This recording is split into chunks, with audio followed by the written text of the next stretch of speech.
So, let's talk about the impact of popular culture on worldviews. Popular culture affects people at the level of their imaginations, deep down, which in turn informs their worldviews. To give just a couple of examples of its influence, think about, in the West, how men have changed the way they think about women, sex, and beauty since Playboy began its publication in 1953. Or think about how we understand fame and material success under the influence of the many celebrity lifestyle magazines and TV shows. Think of how Nike ads have changed the way we think about our own bodies and exercise, about pain. Just do it. Just do it. Do it. You have to.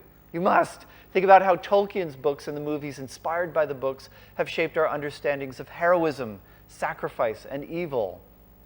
In America, land of popular culture, and think of how our sense of humor has changed since the airing of The Simpsons in 1989.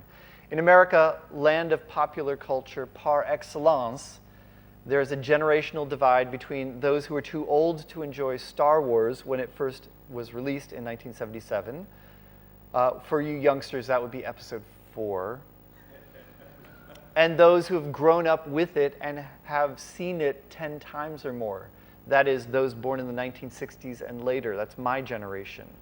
And now I'm starting to see among my students, people are like, oh, Star Wars. I'm like, what do you mean? Star Wars!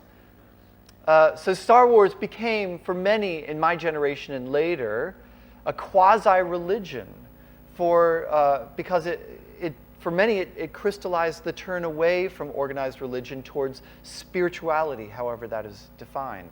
Popular culture has an immense impact on us and our worldviews that borders on and often spills over into the religious. In the case of Star Wars, it actually became an organized religion. Last UK census, top 5 religions. Shall we name them? Number 1, Christianity. Number 2, Islam. Number 3, Hindu. Number 4, Sikh. Number 5, Jedi. Now, some of that may have been people just joking and having fun, but all of them, there is an organized Church of the Jedi in the UK. My point is simply this: popular culture affects us and those around us on the level of worldview, on the level of imagination, the assumptions we make about everyday reality by creating imaginary worlds that we are invited to inhabit. And I'll talk more about what that means exactly a little later. Popular culture works aesthetically, emotionally, imagistically, imaginatively, rather than simply appealing to bare rationality through argumentation. A song or a movie that casts doubt on the existence of God is so much more potent, often, than an argument against God's existence. Like, people are listening to that rather than Dawkins, for instance. And we need an apologetic that can respond to the subtle, rich, and multivalent influences of popular culture. The problem is traditional apologetics, the way it's often done, ignores popular culture, and it is ill-equipped to deal with it in any case. The traditional method, for those of you who have studied apologetics, traditional apologetics defines itself this way. Apologetics is a science that endeavors to show that Christianity is the most rational option through the use of evidences of various kinds. For those of you who know apologetics, this would be classical evidentialism. Whether that's historical evidence for the resurrection or scientific evidence for the Big Bang or intelligent design or whatever, or argumentative logic to show Thomistic proofs that prove the existence of God or whatever. And while these arguments and evidences are often insightful and interesting, sometimes they just don't connect with our hearers. Why not? Well, because there's a problem with the traditional way that apologetics is done. It tends to misunderstand the people we talk to. These people are not simply logical brains with legs attached, but they are rather whole creatures, embodied creatures living, immersed in cultures, including environments saturated with popular cultural works, television shows, movies, songs, blogs, computer games, online communities, magazines, sports, novels. You get the idea. The second way it misunderstands the people we talk to is that people are not neutral.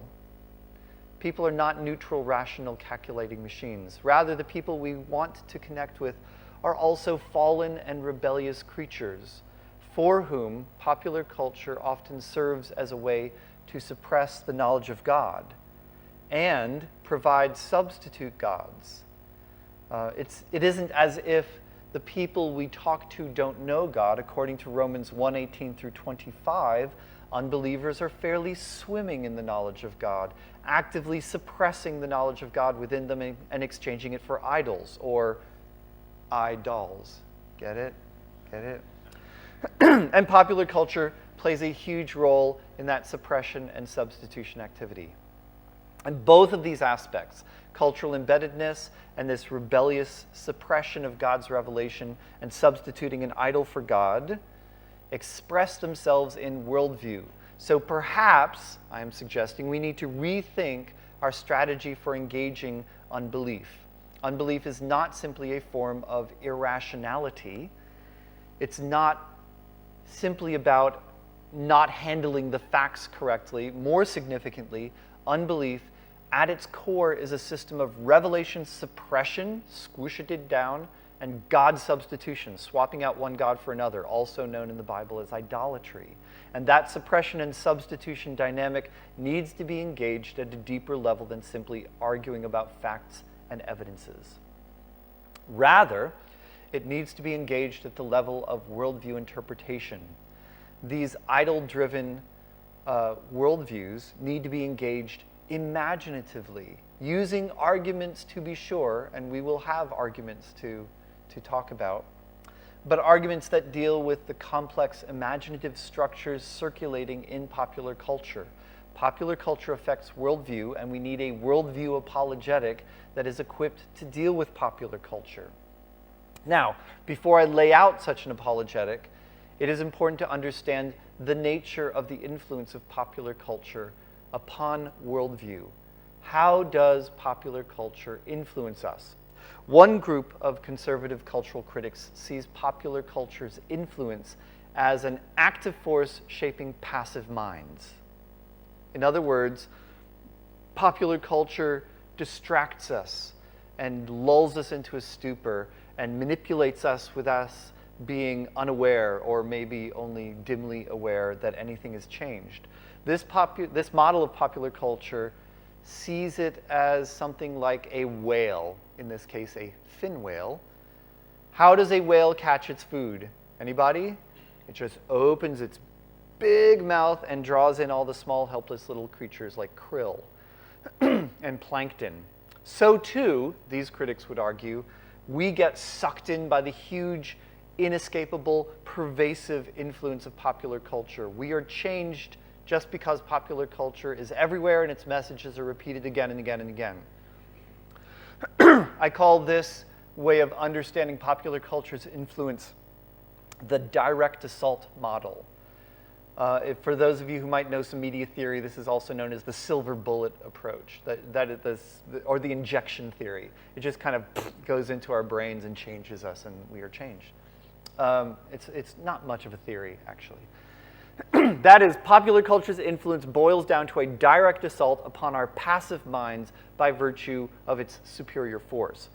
There is, of course, something to be said for the direct assault approach. Popular culture is pervasive.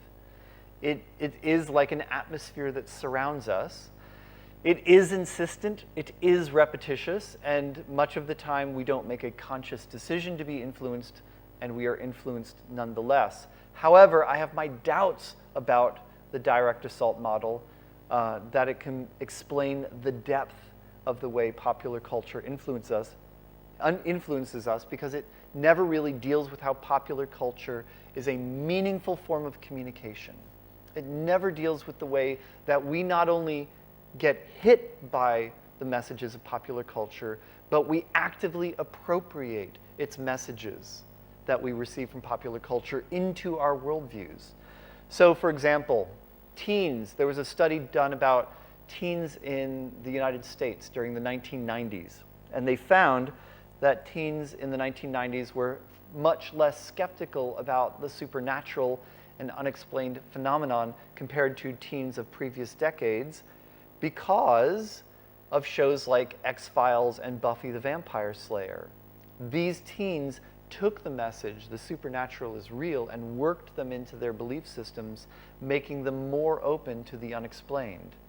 So I would argue that when faced with popular culture, we are less like plankton and krill and more like beavers building their lodges. We interact with and use the meanings that we find in popular culture's messages to build up symbolic lodges of meaning, interpretive models of reality, worldview homes for ourselves to live in.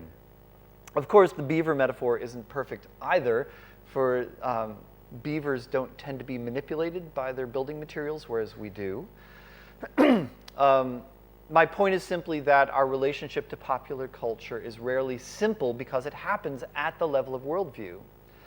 And the direct assault approach gives us very few tools to respond to that interaction between popular culture and worldview. I guess except besides going, la la la la la, I'm not listening, la la la la la, let's not do anything with popular culture, in which case you're cutting yourself off from non-Christians, right? This is interaction which is subtle and profound and deeply meaningful. It is likely that popular culture's influence upon us is a combination of passive absorption and active appropriation, sort of krill-flavored beavers, if you will. But however we understand the influence of popular culture, we have to take into account its impact on worldview.